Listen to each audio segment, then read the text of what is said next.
नमस्ते, अभिवादन आपका इनोसेंट इन्वेस्टर के इस नए वीडियो में आपके लिए डिस्क्लेमर। उसके बाद बात करेंगे steel authority of India limited की। यहाँ 5% के आसपास की गिरावट हो गई, वो समझेंगे। इनको 80 प्लस का टारगेट कौन दे रहा है वो समझेंगे। और बाजार में जो हरियाली छाई रही उसके बावजूद भी यहाँ पर गिरावट क्यों आई इसको भी समझने की कोशिश करेंगे। तो चलिए आप वीडियो लाइक कर लीजिए, हम एक्सप्लेनेशन चालू करते हैं। सबसे पहले हम टारगेट की बात करेंगे कि टारगेट इनको किसने दिया है 80 प्लस का। तो आपको सिंपली बिना कंफ्यूज किए मैं बताना चाहूँगा, मोतीलाल ओसवाल ने इनको दिया है 81 का टारगेट। किस रेशनल पे दिया है उसको भी आप यहाँ पर समझ लीजिए। जो प्राइस टू बुक वैल्यू है वो 0.7x पे चल रही है। इसका मतलब ये अपने बुक वैल्यू से भी सस्ते मिल रहे हैं और इसी कारण बुक वैल्यू से भी सस्ते मिल रहे हैं। इसी कारण ये मोतीलाल ओसवाल टारगेट दे रहे हैं। इसको आप इनडायरेक्ट सेंस में मत लेकर चले जाइएगा कि नहीं तो आप गलत जाकर ऐसे ही आप दूसरों का कैलकुलेट करने लगो। ये कह रहे हैं हिस्टोरिकल एवरेज पे ये बात, इसको आप ध्यान में रखिएगा। दूसरी चीज़, जो इनके फाइनेंशियल रिजल्ट आए थे इस बार के बहुत ही धमाकेदार थे। मैंने रिजल्ट आपके साथ एक्सप्लेन किया है, उसको जरूर देखिएगा वो वीडियो। अभी आगे बढ़ते हैं। आपको steel authority of India limited के बारे में पता है, सरकार ने यहाँ पर OFS लाया था। कितने रुपए पर? 64 रुपये पर, जो कि ओवर सब्सक्राइब हुआ था। ठीक है, और इनका प्राइस भी ऊपर चल रहा था।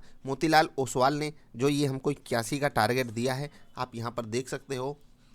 ये इस स्टॉक में एक जोश भरने का काम कर सकता है, कम से कम शॉर्ट टू मीडियम टर्म में। लॉन्ग टर्म के लिए ये स्टॉक अपने पोर्टफोलियो में आप डाले रह सकते हो, कोई तकलीफ नहीं है। लेकिन मैं क्या कहता हूँ उसको भी समझते हैं चार्ट पर चलकर। तो चलिए सीधे चार्ट पर चलते हैं। ठीक, अभी हम चार्ट पर आ चुके हैं, बहुत ध्यान से समझिएगा। मैंने आपको हमेशा ऐसे स्टॉक्स में स्विंग ट्रेड करने को बोला है जहां पर आने वाले समय में क्लैरिटी कम रहा करे, और सेल भी उन्हीं स्टॉक्स में से एक है। मुझे कोई इशू नहीं है कि सेल में आप स्विंग ट्रेड करो, क्योंकि जब ये स्टॉक यहां पर अवेलेबल था इसलिए मैं आपको बाई करने की रिकमेंडेशन भी दे रहा था। और जब जब जैसे ही ये स्टॉक 64 के नीचे फिसला था, मैंने कहा था अब ये आपको नहीं सेल करना चाहिए। 64 के ऊपर था तो मैंने आपको कहा था कि आप इसको यहाँ पर और भी सेल करके चल सकते हो, क्योंकि जो OFS का प्राइस है उससे नीचे इस स्टॉक को जाना है। आप जाकर वीडियो देखिएगा। अभी यहाँ पर क्या सिनारियो बन रहा है, पहले तो कल की वीडियो की मैं बात कर देता हूँ। कल भी हमारी एक वीडियो आई थी सेल पर, और मैंने आपको सेल करने को ही कहा था। चाहे आज आपको मौका मिल जाता, मतलब उस दिन के लिए, चाहे इस दिन आपको मौका मिल जाता, और मौका इसने दिया है सेल करने के लिए। आपको मैं 5 मिनट की कैंडल भी दिखाना चाहूँगा, जिससे कि आप बेटर अंडरस्टैंड कर पाओ चीज़ों को।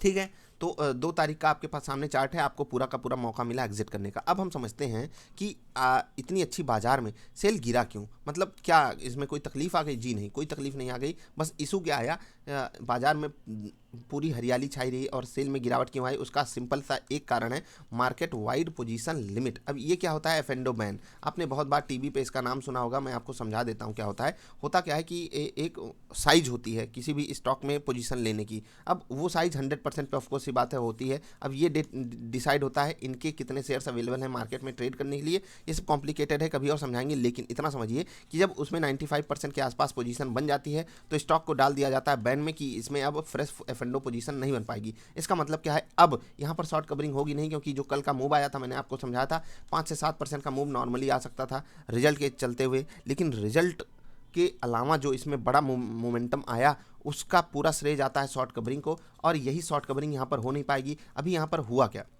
जिनके पास डीमैट में होल्डिंग्स पड़ी हुई है, ठीक है, होल्डिंग्स जिनके पास थी वो लोग क्या किए, वो लोग केवल सेल कर सकते हैं और नॉर्मल आप फ्रेश पोजीशन बना सकते हो। लेकिन MIS ऑर्डर से कोई सेल करके नहीं जाता है, पोजीशन शॉर्ट की नहीं बनाता है। शॉर्ट की जो बड़ी पोजीशन बनती हैं वो एफएनडो में बनती हैं, या फिर लॉन्ग की जो पोजीशन बनती हैं एफएनडो में बनती हैं। जब वहाँ पर कोई शॉर्ट कवरिंग करने के लिए अवेलेबल होगा ही नहीं, क्योंकि वहाँ पर फ्रेश पोजीशन नहीं बन रही है, तो स्टॉक क्यों भागेगा?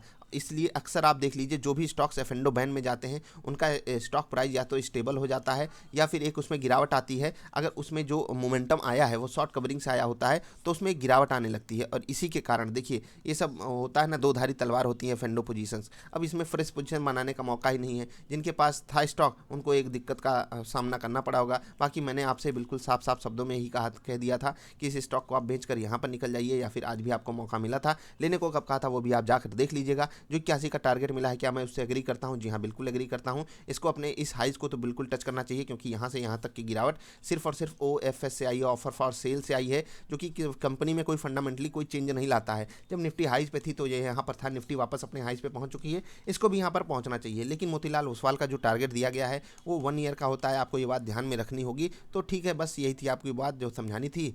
आई होप आपको बातें समझ में आई होंगी। क्या यहाँ पर फ्रेश पोजीशन भी बना सकते हैं उसको मैं आपको समझा देता हूँ, बहुत ध्यान से सुनिएगा। अगर आपको फ्रेश पोजीशन बनानी है कल की वीडियो जरूर देखिएगा, उसमें मैंने बताया है कि आप फ्रेश पोजीशन कहाँ पर बना सकते हो। बाकी 65 के ऊपर इस पर आपको बहुत ध्यान रखना है। नीचे अगर आपको 55 के आसपास मिलता है तो आपको फ्रेश बाइंग इनिशिएट कर लेनी है स्विंग ट्रेड के लिए, या फिर 65 के ऊपर मिलता है तो आप कहोगे 65 के ऊपर मैं बाई करने को क्यों बोल रहा हूँ, अभी क्यों नहीं, क्योंकि वहाँ पर हमको ब्रेकआउट मिलेगा, वरना ये एक रेंज में फंस सकता है। अगर बाजार में प्रॉफिट बुकिंग आती है तो आपको यहाँ पर एक मतलब रेंज में फंसता हुआ ये दिखाई देगा। तो बस भाई यही थी आज की वीडियो, मिलेंगे फिर से किसी अच्छी वाली वीडियो में। तब तक के लिए वीडियो लाइक करके और चैनल सब्सक्राइब करके मिलते रहिएगा बाद में। Bye bye.